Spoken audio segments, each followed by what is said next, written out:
Well, hey parents, this is Jeff, and I wanted to come and give you an update on the safety protocols that we are using in JCKids for our live Kids Church experience, and especially share with you some safety protocols for the day that we eventually need to move this show indoors. All right, so first of all, throughout this pandemic, JCKids has worked hard to provide excellent experiences for you and your family, both digitally and physically.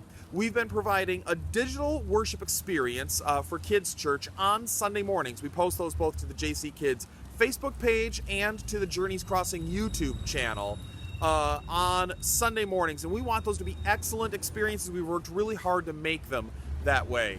But since mid-June, we've also been providing a physical worship experience, what we've called an outdoors Kids Church experience. And we've been out here on the back patios. We started on Saturdays. Recently, we moved to Sundays at 11:15. And we feel that we've got an excellent experience out here, both in the quality of what we're doing with kids, but also in our safety protocols. We have worked very hard to develop safety protocols that meet all of the state and county standards. And we've had a great time out here, both in the quality of what we're doing, but also in safety. There have never been any safety issues since we've been out here in June.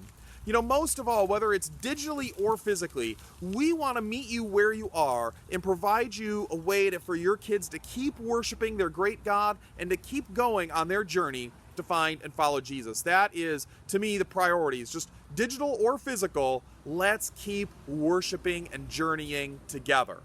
Now, you might wonder, if we're having such a great time outdoors and it's safe and we're having a good time, why would we ever think of moving in there? Well, you can see the tree above me. It is fall. There are leaves all around me. I love fall, but fall also means the temperatures are going to start to cool off. So there's really two reasons that we would move this show indoors on a Sunday morning. One is rain, and that's the pretty obvious one. If it's wet, we can't be out here with a whole bunch of electronic equipment. Nobody's going to want to sit outdoors if it's wet. So if it's wet, even in the summer, we moved indoors into the auditorium. But temperature is another one of those concerns right now. And we've set a standard of 50 degrees. If it is going to be 50 degrees or warmer at 11 a.m. on Sunday, we are going to be outdoors as long as it's dry.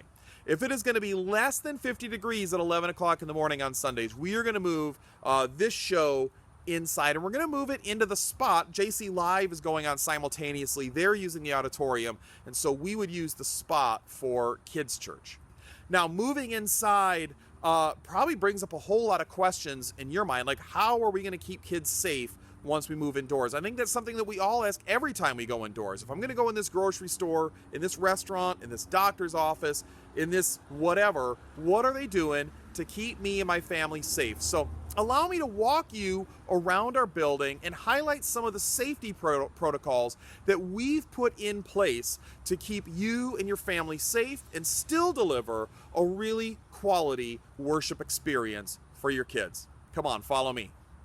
All right, well, our safety protocols all start even before you get in the building. You can see some of the Montgomery County COVID signs behind me, and we follow these. We make sure that we follow all of the state and local guidelines. So face masks are required in order to come in our building. I know it's hard to see mine, but it's here under my beard. So you've got to have one of these masks on in order to enter our building, kids and adults and teens and everybody. And we also want to make sure that everyone stays 6 feet distant. Now that presents some challenge when it comes to kids. We've been really successful in our outdoor environment, and we have a plan in place to be successful indoors too. Follow me inside and let me show you some more of our safety protocols. We'll welcome inside into the lobby, and I want to share with you a couple of our safety protocols here. We haven't even gotten back with the kids yet, but we've got two more things that I want to show you here. One is we are following all of the county standards, including the county has some standards for religious facilities, and that word gives me the heebie-jeebies a bit, but for religious facilities to do with their staff and their volunteer teams. And so all of our staff and volunteer teams, before they get ready to serve on a Sunday, first of all, they get a temperature scan. And then we've got these laminated cards with the county's questions on there, and we ask these questions of each person before they serve. Things like, are you suffering from any symptoms? Have you been near anyone who's had a positive COVID test? things like that. We want to do that pre-screening not just to satisfy the county requirements, but in order to keep you and your family safe. We also have these brand new contact-free sanitizing stations all over our building. We've got 8 of these things to put out. And so I'm right next to Kids Check-In. We've got one here. We'll have more back in the spot on a Sunday morning. We've got one outside the bathrooms. They're kind of all around our building. This one's beeping at me. It thinks I want a squirt of hand sanitizer right now. But we've got these here, again, to keep you and your families safe. These are all part of our safety protocols. So you've come in the door, you're wearing your mask, you're staying physically distant, you maybe you've gotten some hand sanitizer, if you've checked your kids in here at the check-in booth. Now it's time to head back to the spot and see what we've got back there.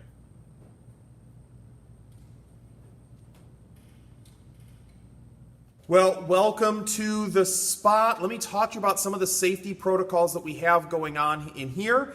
First of all, some of the county protocols.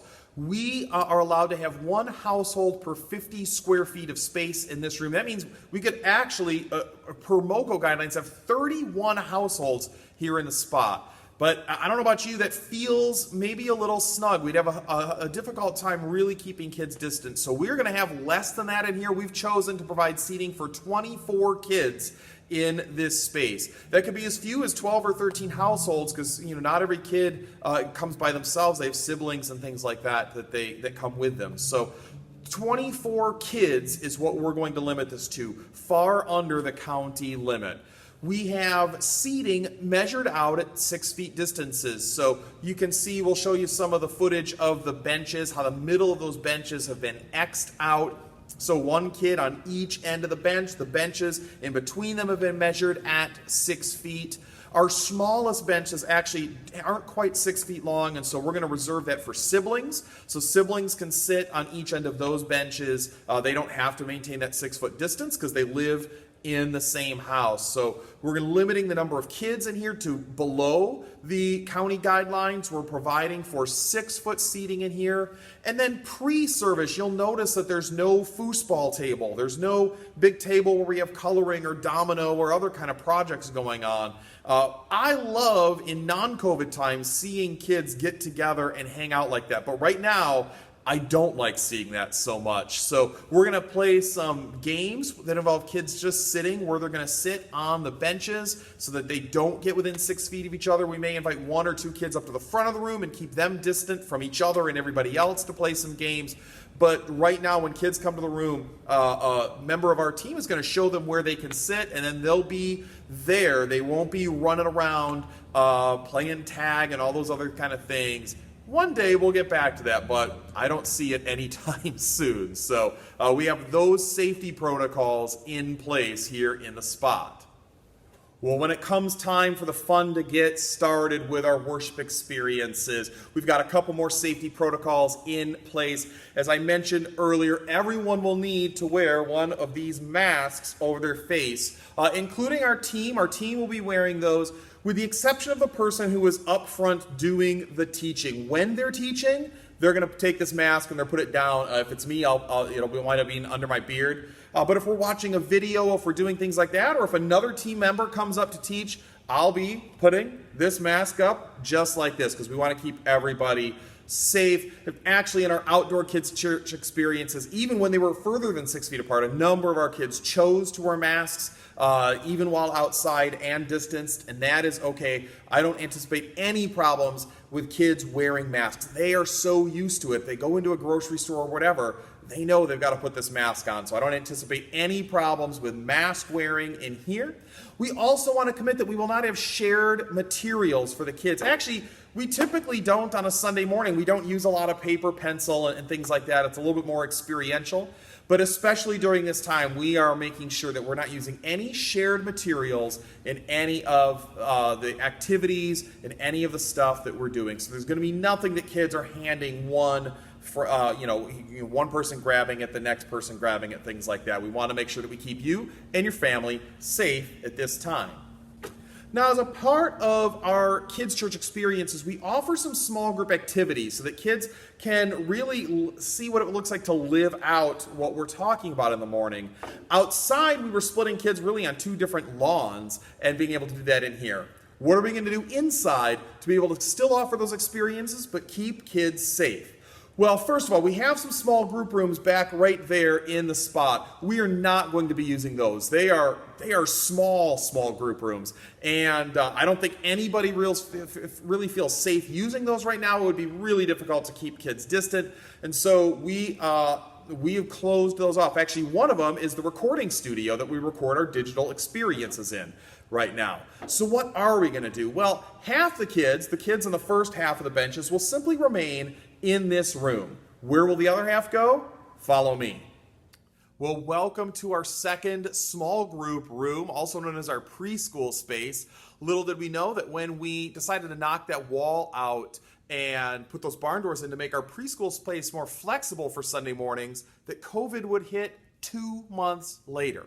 But this provides a great second space for a small group experience. Per MoCo guidelines, we can have one household for every 50 square feet. That's 17 households in this space. That feels like it would be pretty cramped. We're not going to have anywhere near that. We're going to max this space out with 12 kids plus 1 or 2 leaders. So it'll be far under that 17 households for this space. And this is going to be some great small group space that's going to allow kids to get up, get active a little bit, stay distance with masks on, but to experience our main point in a new and fresh way. What happens when small group is over? Let's head back to the spot. Well, our service always ends all together in the spot. A couple of differences to keep you and your kids and your family safe during this time.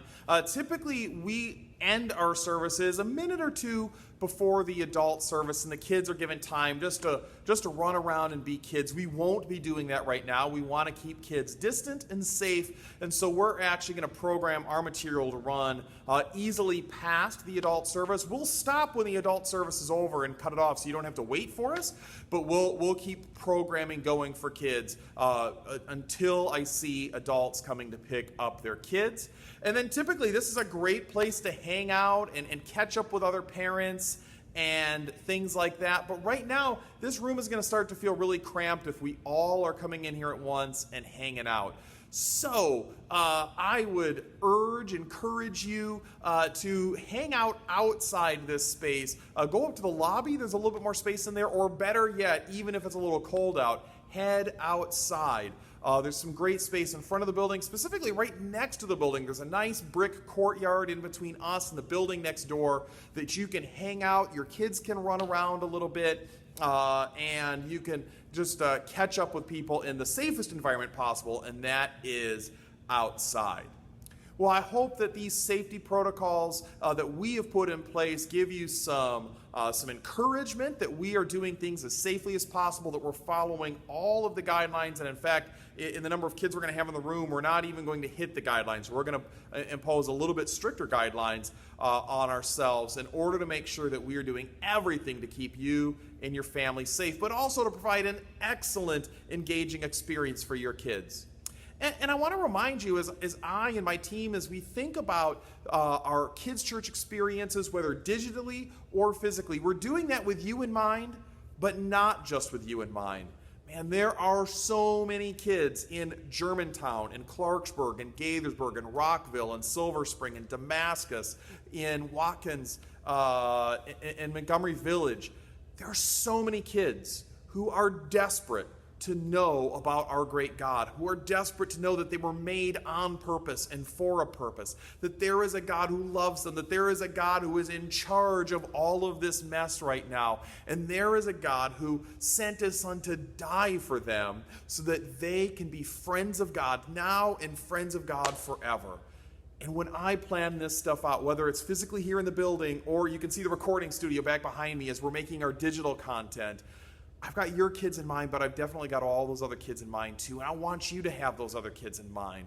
I want to create content. My team wants to make content that is of such quality and physically is so safe that you can't wait to share this with others, with your neighbors, your friends, your coworkers, with those people in your sphere of influence who have kids who need to know this wonderful stuff about our great God. So I want to encourage you today, if you're engaging in this digitally, who can you share this digital content with? If you're engaging with it physically, who can you invite to come along with you? Because we want to see more and more and more kids come to know Jesus and begin that journey to find and follow him.